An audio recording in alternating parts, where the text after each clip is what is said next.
ഇന്നൊരു കൈപ്പക്ക കറിയാണേ. കൈപ്പക്ക അല്ലെങ്കിൽ പാവക്ക എന്ന് പറയും. കൈപ്പക്ക നന്നായി കഴുകിയെടുക്കണം. കഴുകി വൃത്തിയാക്കി ചെറിയ കഷ്ണങ്ങളായി മുറിച്ചെടുത്തു. മഞ്ഞൾപ്പൊടി, മുളക് പൊടി, ഉപ്പ്, പിന്നെ വേവാൻ ആവശ്യമുള്ള വെള്ളം, ഒരു പച്ചമുളകും കുറച്ച് കറിവേപ്പിലയും കൂടി ചേർത്ത് കൊടുത്ത് അടച്ചു വെച്ച് വേവിച്ചെടുക്കുക.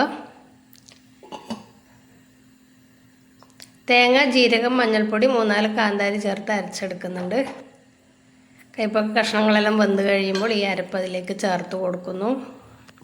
കറിക്ക് ആവശ്യമായ വെള്ളം കൂടി ഒഴിച്ചു കൊടുക്കുക. കുറച്ച് ചാറായിട്ടാണ് വെക്കുന്നത്, കുറച്ച് വെള്ളം ഒഴിച്ചു കൊടുക്കുന്നുണ്ട്.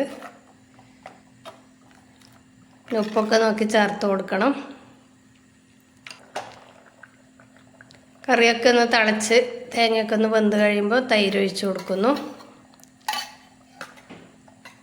തൈര് കുറച്ച് കൂടുതൽ ഒഴിക്കണം. കൈപ്പൊക്കെ കുറച്ച് പുളി വേണം, എന്നാലേ അതിൻ്റെ കയ്പ്പങ്ങ് പോവുള്ളൂ.